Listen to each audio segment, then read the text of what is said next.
Good morning, afternoon, evening, my fellow takodachis. It's taco time, and welcome to my channel. I'll be your bartender for today, and I'll be making a cocktail for our favorite, completely normal, human priestess artist, Ninomae Ina'nis. It's a bit crowded on the couch and the table today, can you tell? Yeah, I wonder if this says anything about me. Oh, shit, sorry, a bit clumsy today.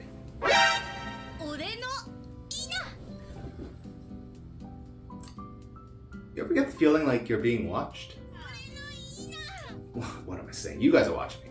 Anyways, as you know, it's going to be our priestess's birthday soon, and she's going to be holding a wonderful live performance for all of us, and I hope everyone stops by to say hi. Happy birthday, Ina. Good luck on your performance, and I hope your day is filled with happiness, good company, and very comfy floor. So, what do I love most about Ore no Ina? Man, what's there not to love about Ina? I love how comfy and relaxing her streams are. Just having it playing in the background while I do a lot of work is just so soothing and comfy.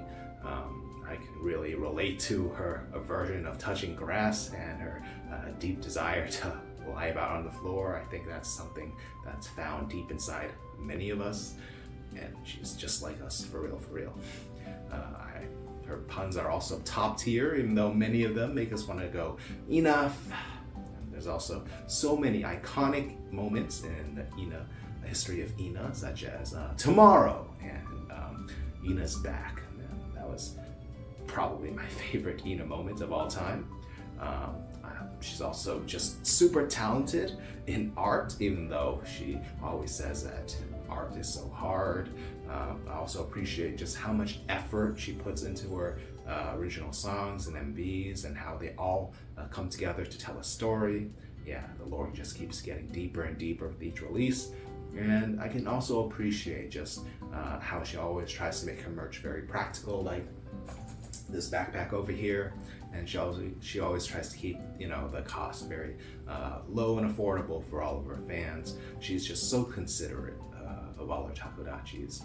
But yeah, all in all, Ina is just an absolute angel. I get to see just how Flair fell so hard for our priestess. Anyways, that's enough about me gushing about Ina.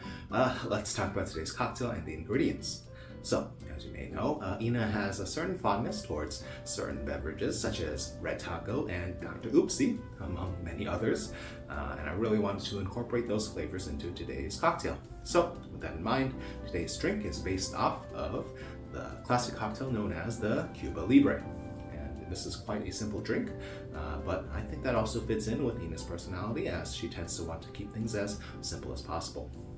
So, for today's drink, we're going to need, before, some Red Tako.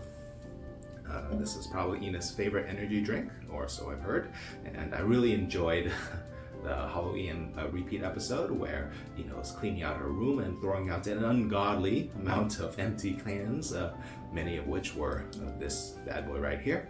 So next, we're also going to need some Dr. Oopsie, but not just regular old Dr. Oopsie. This is Dr. Oopsie that's been boiled down and reduced to a syrup.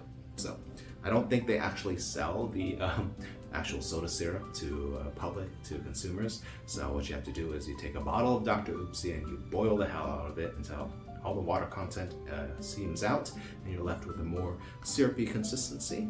This is very concentrated Dr. Oopsie flavor.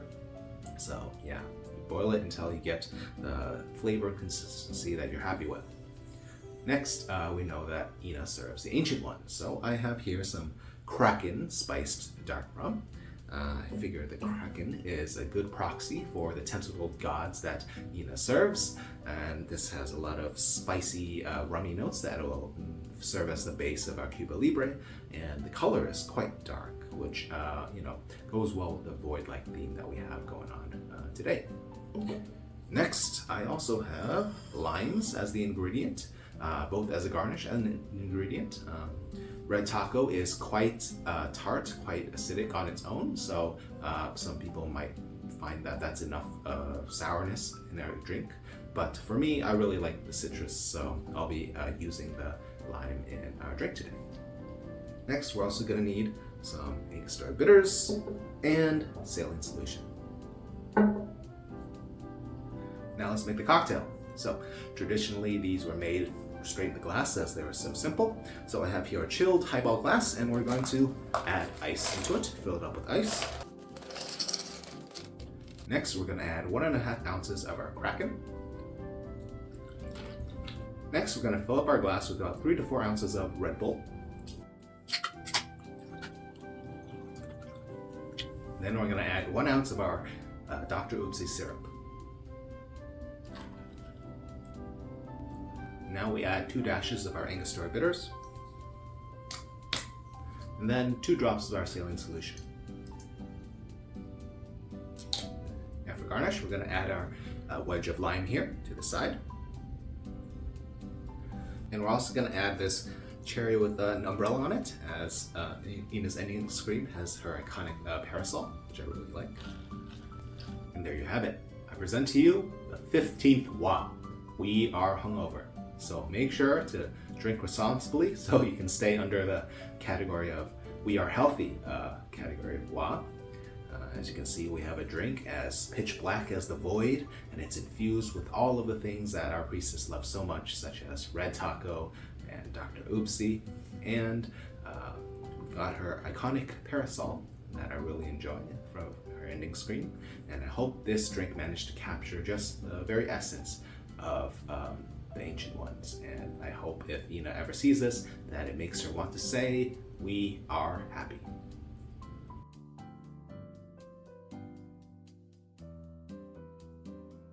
Now let's taste. First we're going to take a sniff. So first off, you get the sharp citrusy limey aroma from the lime wedge, as that's right there in your face.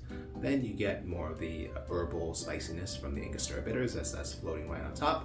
And you get a little hint of the spiced rum aroma from the Kraken, and of course the Dr. Oopsie and Red Bull aroma. Now let's take a sip. First we're going to take our straw and give it a quick little stir.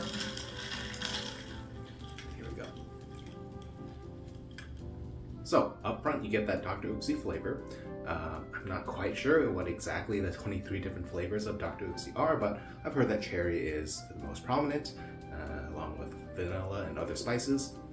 That actually plays well with the spiced rum flavor, because for Kraken, vanilla is one of the main flavors of their spice mix, and other baking spices and such. And that also plays very well with the Angostura bitters, because that also has a lot of different herbs and spices flavoring its mix. So all these different herbs, spices, and different flavors all sort of blend together and play together to become something even more. And then on the back palate, you get the taste of that red Tako, I guess the energy drink taste that you're very familiar with. You get a little bit of that acidity from the energy drink itself, but that might be enough for some people, but like I really like some citrus in my drink, so I'll be making use of the lime wedge and adding it to the drink.